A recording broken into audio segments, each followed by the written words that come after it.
वरना इन्होंने एक और काम किया कि किसी भी बंदे को इसी तरह व्हाट्सएप उसका अपने मोबाइल पे कॉन्फ़िगर करने के लिए उसको कोड चला जाता है। वो इजी कहते जी मैं हॉस्पिटल में हूँ, मेरा बाप बीमार है, उसका ऑपरेशन है, मैंने मेडिसिन लेनी थी, तो इजी पैसा मंगवाया था मैंने किसी भाई से, किसी और के व्हाट्सएप पे। हाँ, मतलब वो हैक कर लिया। नहीं हैक नहीं किया, यानी उसको हैक करने की अटेम्प्ट की, उसको कोड चला गया। अब उसको कॉल करके क्या स्टोरी डाल रहे हैं।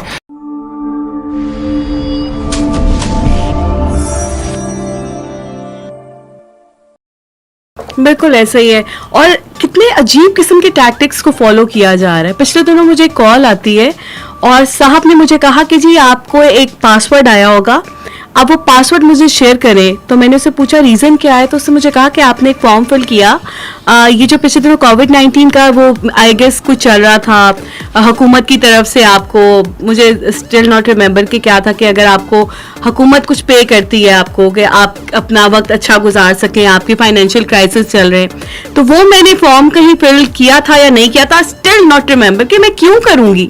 और उन्होंने कहा नहीं आपने फॉर्म फिल किया हुआ है, मेरे सामने पड़ा हुआ है, आपको पासवर्ड आएगा। उससे का पासवर्ड आ चुका है। मैं कहा पासवर्ड तो नहीं आया। उससे कहा कॉल बंद करें, आपको पासवर्ड आ रहा है। मैंने कॉल बंद किया तो मुझे पासवर्ड आया और उसमें लिखा हुआ था कि ये आपका व्हाट्सएप का पासवर्ड है और ये आपने किसी से शेयर नहीं करना। उस बंदे ने मुझे 5 मिनट के बाद फिर कॉल की। मैं ये इसलिए बता रही हूँ रेडियो पे कि बहुत सारे लोगों के साथ ये इशू होता रहा है और हो भी सकता है, सो बी केयरफुल।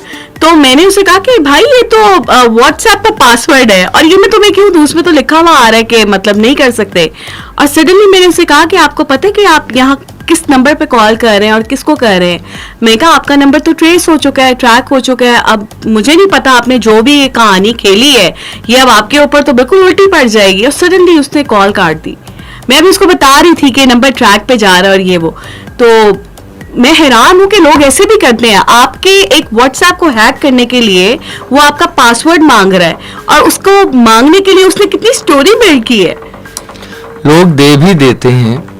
ये लास्ट ईयर से ये बहुत ज्यादा कंप्लेंट्स आई हैं हमारे पास। बहुत ज्यादा। उन्होंने किया क्या कि इसी तरह से आपको तो ये कहा कि ये जो है इस वजह से ये जो गवर्नमेंट आपको सपोर्ट कर रही है उस हवाले से, वरना इन्होंने एक और काम किया कि किसी भी बंदे को इसी तरह व्हाट्सएप उसका अपने मोबाइल पे कॉन्फ़िगर करने के लिए उसको कोड चला जाता है। वो इजी कहते जी मैं हॉस्पिटल में हूँ, मेरा बाप बीमार है, उसका ऑपरेशन है, मैंने मेडिसिन लेनी थी, तो इजी पैसा मंगवाया था मैंने किसी भाई से, किसी और के व्हाट्सएप पे। हाँ, मतलब वो हैक कर लिया। नहीं हैक नहीं किया, यानी उसको हैक करने की अटेम्प्ट की, उसको कोड चला गया। अब उसको कॉल करके क्या स्टोरी डाल रहे हैं कि जी वो इजी पैसा का कोड आपके पास चला गया, मेरा बाप बीमार है, मुझे फौरी तौर पे दे दें, मेरा बाप मर जाएगा, मुझे मेडिसिन लेनी है। My God.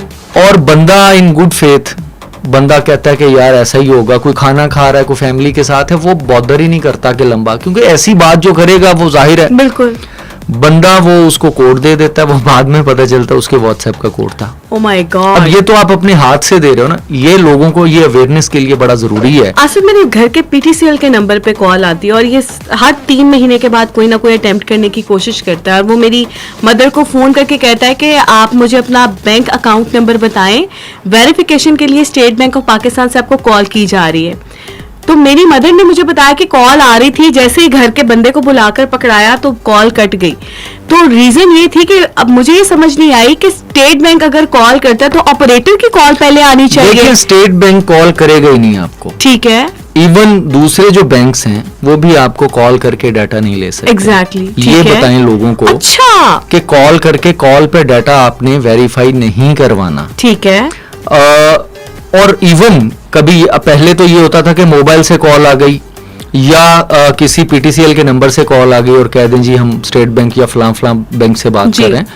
बट ये है कि अगर आजकल कॉलर आईडी स्पूफिंग हो रही है मोबाइल के साथ, मोबाइल में एक सॉफ्टवेयर डालते हैं, जो मर्जी नंबर आप चाहें उससे आप कॉल किसी को कर सकते हैं। अब यानी उसको कॉल उसी नंबर से जा रही होगी, अपरेंटली वही होगा, तो वो स्टेट बैंक का नंबर भी लगा सकते हैं, किसी और बैंक का नंबर भी लगा सकते हैं। आपको ये कंफर्म भी हो जाए कि उस नंबर से कॉल आई है, आपने फिर भी डाटा नहीं देना, ये बताना जरूरी है, बहुत जरूरी है। मुझे उम्मीद है कि लिसनर्स जो है इसको नोटिस में रखेंगे और आई होप कि आगे से अगर कोई इस तरह की कॉल आती है तो you should not keep year on it.